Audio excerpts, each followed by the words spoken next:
अस्सलाम वालेकुम प्यारे बच्चों। आइए मैं आपको आज नबा की कहानी सुनाने जा रही हूँ। इस बड़े से घर में नबा की अम्मी काम किया करती थी और आज नबा भी जिद करके इनके साथ यहाँ आ गई थी। नबा घूमते फिरते एक बड़े से कमरे में दाखिल हुई। ये कमरा ज्वेलरी, मेकअप, नए नए कपड़ों और खिलौनों से भरा हुआ था। नबा हैरत और खुशी से ये सब देख रही थी। अचानक से उसे एक कपड़ा पसंद आया और वो उसे देखने लगी। दरअसल ये वही ड्रेस था जो ईद के लिए वो पहनना चाहती थी, लेकिन महंगा होने की वजह से उसकी माँ ने लाकर नहीं दिया था और उसे टाल दिया था। यूँ नबा की ख्वाहिश उसके दिल में ही रह गई थी। नबा ने ड्रेस को वापस वहीं रख दिया और ऐन उसी वक्त ऐना उस कमरे में दाखिल हुई और उसने अपना ड्रेस नबा के हाथ में देख मेरे लिया। कपड़ों को क्यों हाथ लगाया? तेजी से वो नबा की तरफ आई और नबा के गाल पर थप्पड़ दे मारा। नबा की आंखों में आंसू आ गए। उसने सर झुका लिया। ऐना बोली, जलील, तुम्हारी हिम्मत कैसे हुई मेरे ईद के कपड़ों को हाथ लगाने की? अगर खराब हो जाते तो? ऐना गुस्से से लाल हो रही थी। बेचारी नबा ने कोई जवाब नहीं दिया। वो खामोश खड़ी रह गई। नबा बोली, मैं भी ऐसा ही सूट पहनना चाहती थी, लेकिन महंगा होने की वजह से अम्मी नहीं खरीद सकी। ऐना ने कहा कि मेरे कमरे से दफ़ा हो जाओ और दोबारा बिला इजाज़त आने की कोशिश ना करना। नबा आंखों में आंसू सजाए कमरे से निकल गई। रात को अपनी अम्मी की गोद में लेटी और पूछने लगी, अम्मी जान, अल्लाह ने हमें गरीब क्यों बनाया है? उसने हमें ढेर सारे कपड़े क्यों नहीं दिए, पैसे क्यों नहीं दिए, खिलौने क्यों नहीं दिए? बताओ ना अम्मी। बेटा, अल्लाह इम्तिहान लेता है हमारे, हमें सब्र करना चाहिए। जी हमें अम्मी। उसकी रजा में राजी रहना चाहिए। वो किसी को अमीर और किसी को गरीब बनाकर आजमाता है कि कौन उसके इम्तिहान में पूरा उतरता है।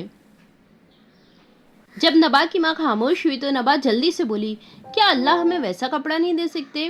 उसकी माँ ने कहा कि क्यों नहीं, रमज़ान का महीना चल रहा है, तुम दुआ किया करो, रोज़ेदार की हर अल्लाहु दुआ अकबर। कबूल होती है।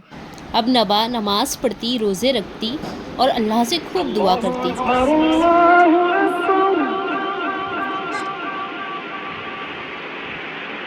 उधर वहाँ पर जब ऐना ने भी अपना रोज़ा खोला रमज़ान के महीने में और अपने बेड पे जाकर लेटी, तो बेचैनी की वजह से उसे नींद नहीं आ रही थी, जैसे उसके दिल पर कोई बोझ हो।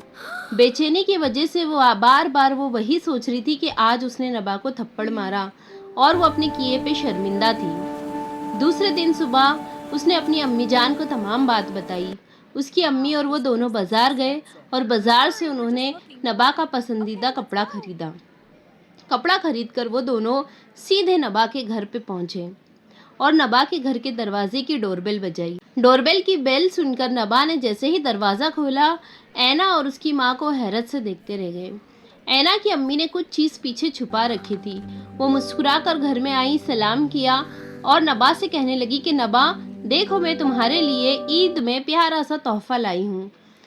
नबा को यकीन नहीं आ रहा था कि ऐना और उसकी अम्मी उसके घर पे हैं और इतने अमीर लोग उसके घर पे खड़े हैं और उसके लिए तोहफा भी लाए हैं।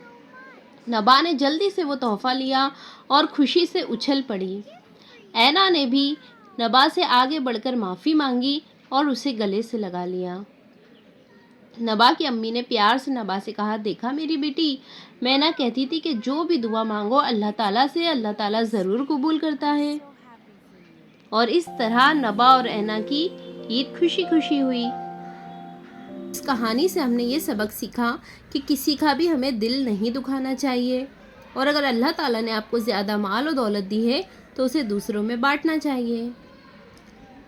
हमारे चैनल को सब्सक्राइब करना ना भूलें।